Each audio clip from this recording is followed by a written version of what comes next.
Perkenalkan, nama saya Muhammad Rizal Abdillah dari Prodi S1 Manajemen kelas F dengan nomor NIM 2002-2000-263. Di sini saya akan menjelaskan tentang teori Hacker-Ollin. Secara teori Hacker-Ollin yaitu perubahan dalam teori perdagangan internasional muncul ketika seorang sejarawan ekonomi asal Swedia, Eli Hacker, dan muridnya Bertil Ohlin mengemukakan penjelasan mengenai perdagangan internasional yang belum sempat dijelaskan oleh David Ricardo pada tahun 1971.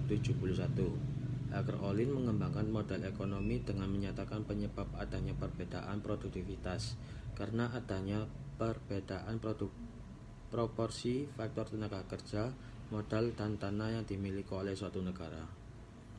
Teori Hacker-Ollin dikenal dengan proporsional faktor teori, di mana negara dengan faktor produksi relatif tinggi, murah dalam biaya produksi akan melakukan spesialisasi produksi untuk melakukan ekspor. Sebaliknya, negara dengan faktor produksi relatif langka dan mahal dalam biaya produksi akan melakukan impor.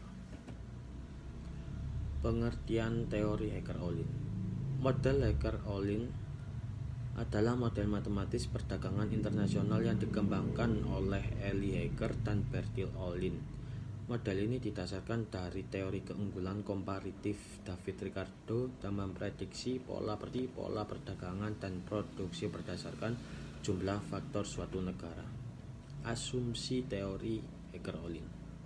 Teori Hacker-Ollin didasarkan pada sejumlah asumsi dengan tujuan menyederhanakan dibandingkan menjelaskan setiap asumsi sepanjang pembahasan seperti yang diperlukan dalam analisis, maka akan sangat masuk akal dan lebih nyaman untuk menyajikan mereka bersama-sama dan menjelaskan maknanya pada saat ini. Hal ini tidak hanya memungkinkan kita untuk melihat teori yang akan disajikan dalam perspektif yang lebih baik, tetapi juga akan membuat presentasi lebih lancar dan lebih langsung pada intinya. Untuk membuat teori lebih realistis, kita akan menyederhanakan asumsi-asumsi ini dalam bab berikutnya dan menguji pengaruh penyederhanaan tersebut pada kesimpulan yang dicapai.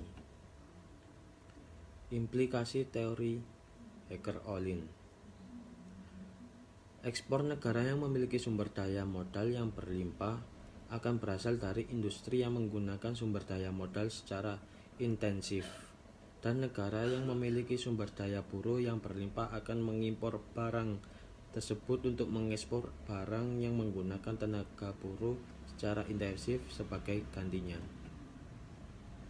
Kelemahan teori. Menurut teori ini, perbedaan harga barang sejenis dapat terjadi jika adanya perbedaan jumlah atau proporsi faktor produksi yang dimiliki masing-masing negara.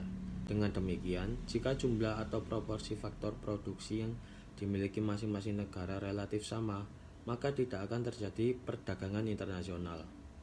Tetapi pada kenyataannya, meskipun jumlah atau proporsi faktor produksi yang dimiliki masing-masing negara sama sehingga harga barang sejenis pun sama, ternyata tetap terjadi perdagangan internasional. Hipotesis yang dihasilkan. 1. Produksi barang ekspor di tiap negara naik, sedangkan produksi barang impor di tiap negara turun. 2. Harga atau biaya produksi suatu barang akan ditentukan oleh jumlah atau proporsi faktor produksi yang dimiliki masing-masing negara. Kajian terhadap hipotesis. 1. Berdasarkan teori Hacker-Ollin, perbedaan harga barang sejenis dapat terjadi karena adanya perbedaan proporsi atau jumlah faktor produksi yang dimiliki masing-masing negara dalam memproduksi barang tersebut, sehingga apabila jumlah atau proporsi faktor produksi yang dimiliki masing-masing negara relatif sama, maka akan ada harga barang sejenis sama pula, sehingga perdagangan internasional sulit terjadi. Kesimpulan teori Hacker-Ollin. Harga atau biaya produksi suatu barang akan ditentukan oleh jumlah atau proporsi faktor di masing-masing negara. 2. Keunggulan komparatif dari suatu jenis produk yang dimiliki masing-masing negara akan ditentukan oleh struktur dan proporsi faktor produksi yang dimilikinya. Jadi seperti itu pembahasan dari saya tentang teori Hacker Olin. Assalamualaikum warahmatullahi wabarakatuh.